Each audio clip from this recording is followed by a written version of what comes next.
Are you afraid of the dark? The kind of darkness that seems to swallow everything whole, leaving nothing but an eerie silence and the unsettling feeling that something is watching you. You might be, after hearing this.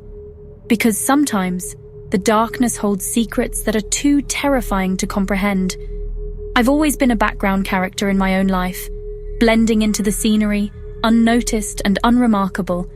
It's a role I've grown accustomed to, a role that keeps me safe. At St. Evangeline's Academy for Girls, silence is my armor. The ancient walls of this Gothic school hold countless stories, and mine is just another whisper in the wind. My mother once walked these same halls years ago, but for me they feel like a stage where I'm the forgotten extra.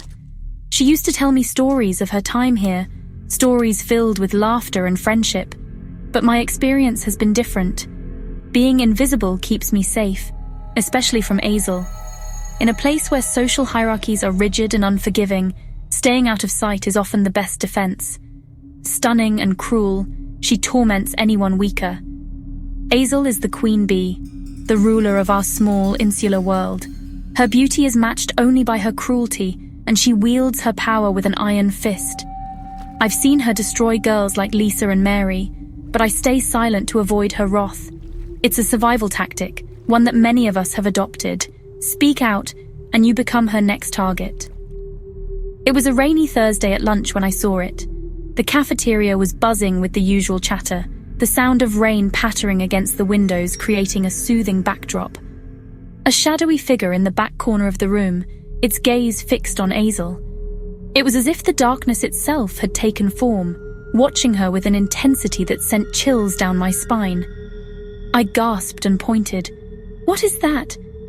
My voice trembled, breaking the usual silence I maintained. The room fell quiet as all eyes turned to me. All eyes turned to me, but the corner was empty. The figure had vanished, leaving nothing but an unsettling void.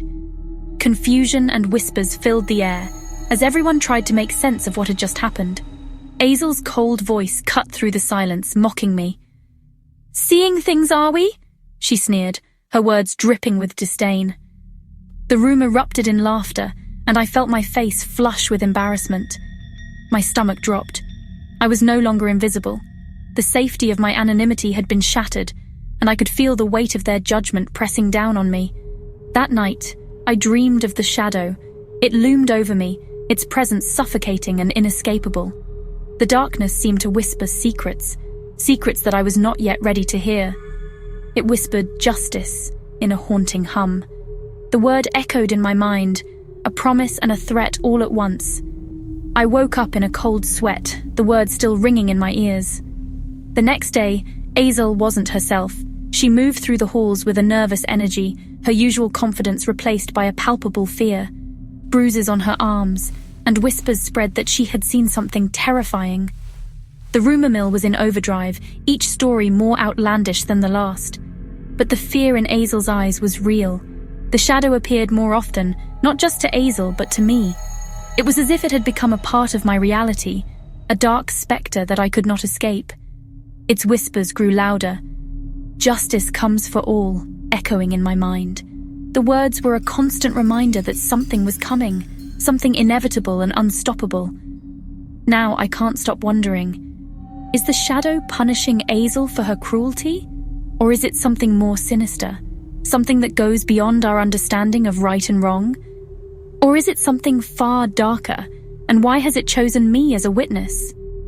The questions haunt me, and I know that the answers, when they come, will change everything.